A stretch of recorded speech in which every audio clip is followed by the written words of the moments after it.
What's going on, NYG Blue Zone family? It's your boy Attikis coming at you on a Monday night.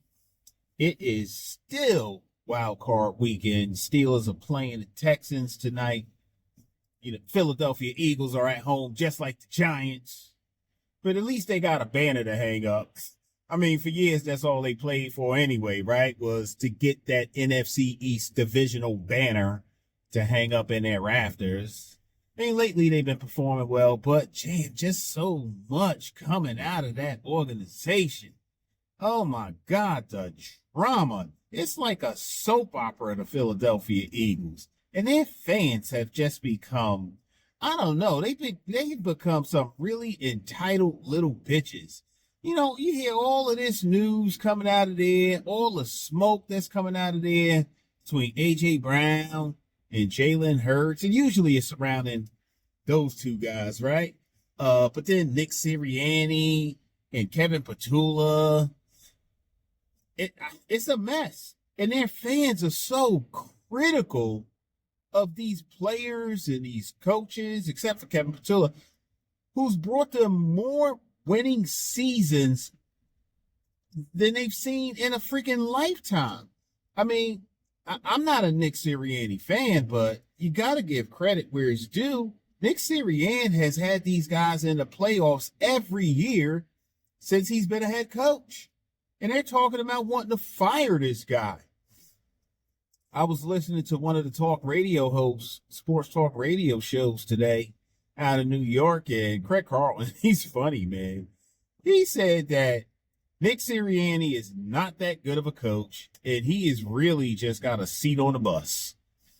He is really just riding on the coattails of some of the talent that is on that roster. And Howie Roseman knows how to put together and construct a roster because he has done it well. And it's easy to see when you look at their starting lineups, but it becomes real obvious how good he is at his job when you look at the depth that they have on that team. And we're not just talking about a one-off. Like, we're talking about year after year after year. Some of their backups can be starters on some other teams.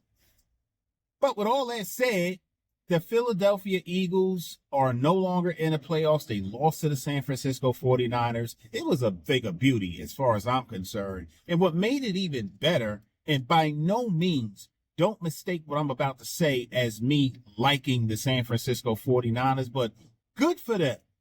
Remember 2 years ago when they went in there and they did not have a quarterback to play in the championship game, and they were the best team in the NFC? Remember that? When Brock Purdy had injured his elbow, and I forget what happened to their backup quarterback. They had no quarterback going into the NFC championship game. Brock Purdy took warm-ups in practice, and he really thought he'd be able to go, and it was just way too painful. He couldn't even hold the ball. He ended up having off-season surgery, and CMC had to play quarterback and running back. He pretty much had to run the entire offense by himself, and it was painful to watch. So it was nice to see that they were able to enact revenge against these guys, because that was not a game, it was not a contest, and it was unwatchable football. So congratulations to the 49ers for doing what they had to do and taking that team to the next stage, the divisional round of the playoffs. Now, the news about John Harbaugh, a lot of speculation this time of the year, but we talked ad nauseum about the list of demands that Harbaugh had supposedly come up with, the $20 million salary. He wanted $10 million to cover salaries for assistants. He wanted full control of football operations, and he also wanted to be able to select his own general manager. According to reporting coming out of CBS Sports today, that information was false. That's not to say that John Harbaugh won't command a high salary, but they're saying he'll probably get somewhere in the area of $15 million per year. As far as the other items on that lengthy list, it just wasn't true, at least according to this reporting. So that's probably a good thing. I don't think it really matters too much, because whatever he's going to get paid from whatever team doesn't affect the salary cap. So it's a moot point in terms of that, but it's still an additional $5 million that somebody falsely reported that he was looking for. He also said in this report that it appears John Harbaugh has narrowed his choice of teams to 3. And not in any specific order, but the 2 at the top of his list appear to be the New York Giants and the Tennessee Titans, or the Atlanta Falcons, rather. And then the third team appears to be the Tennessee Titans. I want to start talking a little bit about the Tennessee Titans because I think that that's an interesting choice for him. Cam Ward, we all know, and I did a lot of film breakdown on him for the prior draft, and he's just an incredible quarterback. That guy has a laser of an arm. He can throw the ball downfield. He has great escapability. He has good field awareness, but he's real raw. I don't think he was as NFL ready as the Tennessee Titans hoped that he would be, but I will also say that his receivers didn't give him a whole lot of help either. A lot of drop passes on pinpoint passes that he dropped it in the bucket on some of these receivers, and they did not catch those balls.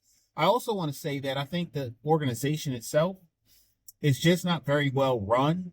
They don't seem to know how to keep talent in the building, whether that be on the coaching staff or whether that be different players. They're just not a really well-run organization. And you can see that because think about Mike Vrabel and how he was there. And he had a team, man. His team looked very good. They were always in playoff contention. Shane Bowen actually came out of that system. And one of the reasons why I think Brian Dable, even though I think it was an afterthought, but him and Joe Shane brought Shane Bowen in was because that defense was pretty good. I mean, they had pieces in place that fit that system better than he had with the Giants. But as we can see with what Charlie Bullen has done, Shane Bowen just wasn't a very good coach. Anyway, I don't think that, and this is just me hypothesizing, I have no insider information, but I don't think the Tennessee Titans is a good fit for John Harbaugh. I don't think it's as attractive as some other people have said. But because they have a franchise quarterback who we all know is going to be pretty good as his career progresses, he's giving them a hard, long look. The other team he's looking at is the Atlanta Falcons. And the Atlanta Falcons is interesting because they don't have their franchise quarterback as far as I'm concerned. Although I do like Michael Penix. I think he's pretty good.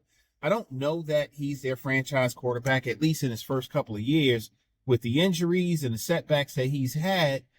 And they've put pieces around him with Bijan, and they've got Drake London. They've got a really good defense. They've got a great defensive coordinator. The team is built pretty well. They got a good tight end down there, but I don't know that he wants to start, and maybe he does, depending on where the Atlanta Falcons land in the draft and where they're picking. I don't think there's an option for them at a quarterback that he can develop unless he's going to take like a bridge year and bring a veteran in to fill some space, build up the rest of the roster, and then do something with another quarterback, or if he plans to develop Michael Penix out there. I don't know. But he is taking a long, hard look at them. Didn't hear much reporting about the quarterback, and that's what piqued his interest, as much as all the other pieces that are already in place on that team. Plus, that defensive coordinator, Ulbrich, and what he's got those guys doing is just tremendous. I would also say, because the NFC South is one of the weakest divisions overall in the NFL, that he could probably, even while he's building the roster, he could probably get that team in position to compete for playoff positioning pretty early. So I think that makes that interesting for him also. Then there's the New York Giants, where I think is probably, and I'm biased, obviously, but I think that the Giants is probably the most attractive landing spot for all of these potential head coaching candidates that are out there. You got Jackson Dart, a franchise quarterback. I think the Giants have one of the better running back rooms in the league. I think our wide receiving room needs a little bit more depth, but it's solid overall. The tight end room is really good, but these guys still need to be developed. And I still think that Daniel Bellinger is underrated. And then you've got a tremendous defensive pass rush between the defensive line and the edge rushers. I think that there's some pieces that is going to really, and we've seen over the past 5 games, the final 5 games of the season, that these guys really know how to get after the quarterback and affect the passer. So I think that it makes it a very attractive landing spot for a head coach. You know, I think that there's a lot of help that's needed in the secondary. And I don't know if our secondary so woefully underperformed because of the scheme that they were in under Shane Bowen or how he called the plays, or if the talent just isn't where we need it to be. It could be a combination of both. But I think that the Giants is probably one of the most attractive landing spots for them. And then the other thing I want to say is, you got the Miami Dolphins, and I keep hearing smoke coming out of that organization because they're really trying to turn that franchise into a winning formula out there. And they think that if they get the right head coach, and you can look at the fact that they fired Mike McDaniels after John Harbaugh put his name in the ring to become a head coach. They fired Mike McDaniels, which means they want to put themselves in play. They've already built a new stadium. They pay their coaches very handsomely in Miami. There is no income tax on whatever his salary would be if he decided to take that job there. And what a cushy place to retire from, or retire if you decided you no longer wanted to play in football.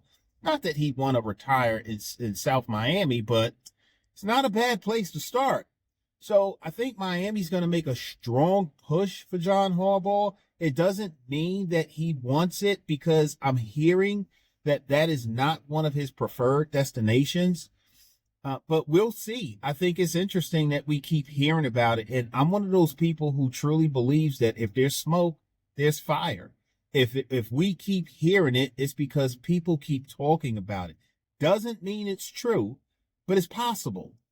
So I still think overall the most attractive landing spot, and not just for John Harbaugh, but for any one of these coaches, whether they're a veteran, seasoned head coach, or they're a new up-and-comer who's trying to make their mark in the head coaching arena, I think that the Giants is a tremendous landing spot because there's just so much talent on that roster.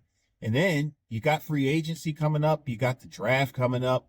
There are pieces that you could put in place. And I will say this, whoever the Giants is going to hire and whoever is putting their name in the ring as a head coach is probably going to make their decisions relatively soon so they can start doing the prep work that they need to do when they look at and start building their draft boards and look at what they want to do in free agency. I do think there's some restructuring that needs to be done on a few contracts before the free agency period hits. We got a couple of players that I think we need to make sure we look at signing. Wan'Dale Robinson, Jermaine Illuminor are just two of them. But I think that we are getting really close to where we're going to see some decisions made. John Harbaugh isn't starting to interview until maybe tomorrow or the following day. I'm real interested to see when that happens, and I want to know how it goes. So just wanted to fill you guys in on what I'm hearing, pulling up to the house now. I had a long, productive day at work. Glad you guys spent a few minutes with me. And remember, please tell a friend, tell a friend, tell a friend, like, subscribe, hit that notification bell. So every time we drop some new content, you're one of the first ones to be notified. Thanks for joining me, everybody. Have a good night. Yeah, a lot of girls probably crying from my old high school. Look, they see me everywhere they go, I probably would too. Look, crossed over to the Jordan man like I'm Michael. Yeah, eating blessings so much I might need lipo. Yeah, tailored for the doves like I'm walking in chucks. Yeah, it's just in this plan, man, I see all y'all shook. Look, knew that I was great ever since I was a rook. Man, all y'all singles making me look good. Okay, praise to the most high, yeah, that's Jesus. Look, but when it come to this rap thing, I can't lose. Yeah, back-to-back number ones, that's the thing greats do. Yeah, tell them boys that ain't nothing I can't do. It's my year, it's my year.